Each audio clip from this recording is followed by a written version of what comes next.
महाराज जी, सैनपुर का आपने नाम लिया। जब आप इसका अभ्यास कर रहे थे तो क्या आपके जीवन में कोई ऐसा अनुभव हुआ कि कोई संत भगवान ऐसे दर्शन प्रकट में?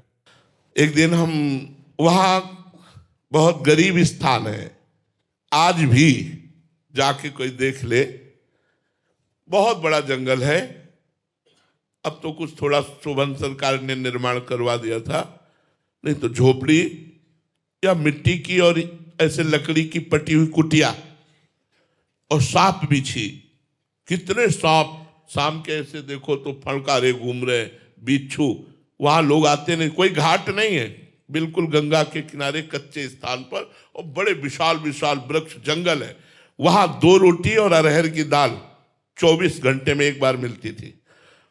एक पुजारी जी थे जो बना देते थे, जो 2-3 संत रहते थे उनको वो दे देते थे। 2 रोटी सिर्फ, 12 महीना कोई फल, मीठा, चाय, नाश्ता, कहीं कुछ नहीं, रुपया पैसा ये सब कहीं कुछ नहीं, बस 2 रोटी, गांव से आटा और अरहर की दाल 1 कटोरी। अब वो 24 घंटे में आपका जब मन होता पाओ, तो 2 बजे दिन में पाते थे। रात दिन भजन, बस गंगा किनारे बैठे रहना।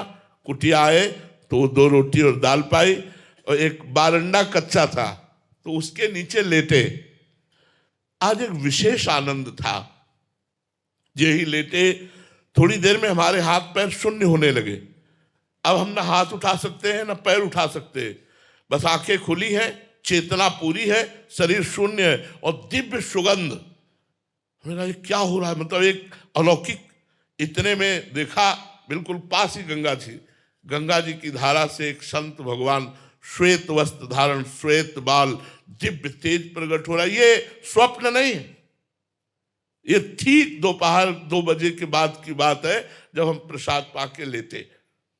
और जैसे जैसे वो नजदीक आ रहे, वैसे वैसे सुगंध, उन्हीं के श्रीअंग की सुगंध पहले आई थी।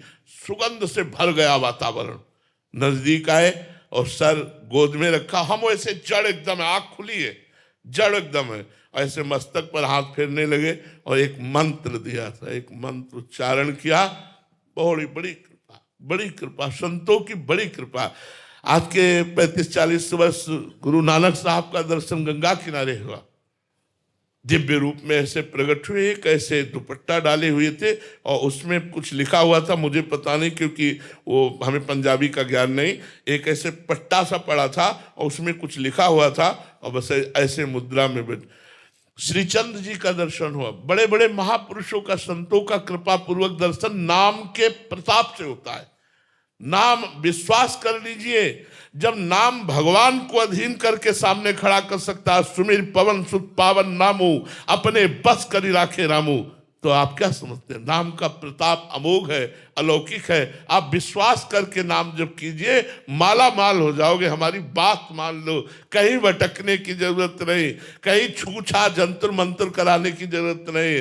राम राम कहो, राधा राधा कहो, कृष्ण कृष्ण कहो, तुम माला माल हो जाओगे। थोड़े दिन, जब तक तुम्हारे पाप नष्ट नहीं होते, तब तक विपत्ति संकट आदि हो सकता है। आप धैर्य पूर्वक सह जाओ, आगे का मार्ग बहुत आनंदमय, बहुत आनंदमय है। अच्छा, आपके तो दरअसल ही दुर्लभ।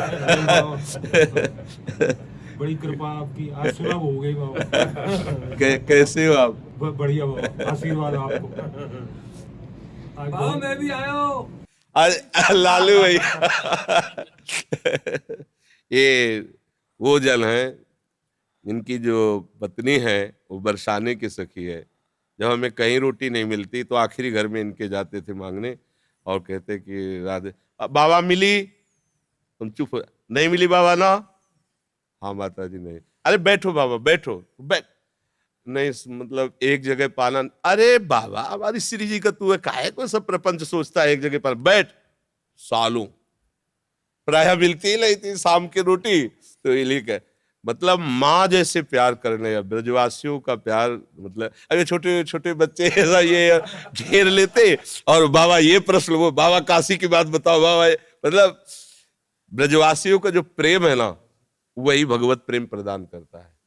ब्रजवासी कृपा। अब ये बालक था, इससे कहा लालू भैया यार मेरे सौभाग्य में तो नहीं आ रहा कि मैं वृंदावन वास करूं, तू बोल दे तो मुझे विश्वास है वृंदावन। बोले जा बाबा हो जाएगा वृंदावन। लालू को दे दियो वो होली की वो मैंने ललता ने भेजी है बाबा अच्छा, आपको अच्छा। प्रसादी बाबा चुंदरी बरसाने गई ना बाद में होली वाले दिन जी, तो जी। बाद में लाडली जी की बाबा बहुत बहुत उनकी ओड़ी भैया महाराज जी ओड़ी भैया श्री जी की चरण प्रसादी हो वो। जी जी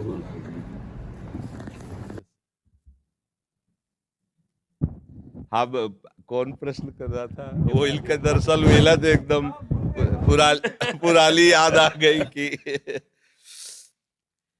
बहुत बहुत इनके जो पिताजी थे ना गृहस्थ में रहते हुए परम सन्यासी मतलब ऐसी सदगति तो बहुत बड़े परमहंसों की होती जैसे तुम्हारी बाबा की हुई ऐसी मतलब आंखों देखी बात एक बूंद पानी नहीं एक अन्न का टुकड़ा नहीं बच्चों की तरफ आंख खोल के देखना नहीं अंतिम जो स्थिति थी ना केवल बिहारी जी भगवदाकार वृत्ति सर हमें लगता कई दिन तक ऐसी स्थिति रही कि उन्होंने पानी भी नहीं पिया बरसाने बोले दर्शन करके आऊंगो बरसाने से दर्शन करके जैसे ही घर आए बोले आज से मेरा अन्न बंद है हाँ अन्न नहीं लूंगा खाली दूध लूंगा और ठाकुर जी को चरणामृत फिर आखिरी दिनों में ऐसा सूख के शरीर ऐसे जैसे योगियों का प्राण जाता है ना ऐसे इनके बाबा बिल्कुल निरपेक्ष ना बच्चा न बच्ची न बहू किसी से कोई मतलब गृहस्थ और जीवन भी सन्यासी जैसा 4 बजे तड़के लंगोटी पहन करके यमुना किनारे भीषण सर्दी में जहाँ अच्छे अच्छे काप जाए इनके बाबा ऐसे फिर चिड़ियों को नमकीन खिलाना सब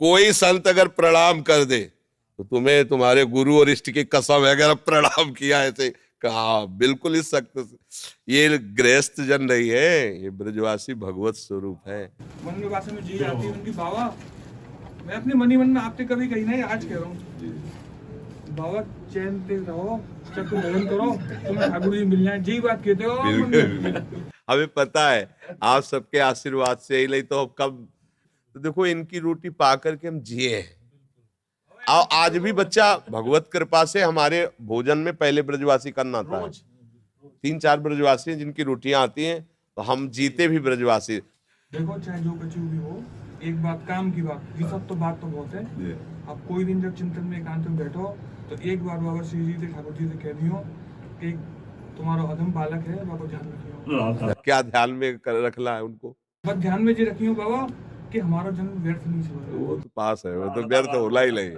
ये तो पक्का आप समझो जब आप खेलने खालने तो बड़े बड़े सिद्धों की चरण धूल पड़ी ता तुम्हारा जन्म हुआ है इस बात को तो भूल जाओ तुम इस बात को भूल जाओ कि कोई गति या दुर्गति ये किसी साधन वाला क्षेत्र नहीं है भजन भजन तो हुए ना उसकी चिंता भी मत करो काहू के बल भजल को काहू के आचार और ब्यास भरोसे कुंवर के सोवत पाव पसार अगर आपको ऐसा है कि बाबा हमारे बिहारी जो हमारे तो आप निश्चिंत रहो पासबुक बनी बनी है एकदम बस वो बैंक से निकालना है केवल बिल्कुल पक्का समझो वृंदावन में लिखो रहे ना मेरा वृंदावन ऐसे मेरे बाबा बाबा जो कहते ना कि ये इनके इन प्रकार चाहे कछु भी हो कैसे भी हो कोई ना कोई संत भगवान स्वरूप में ऐसे ही 9 बजे तक दोनों लगे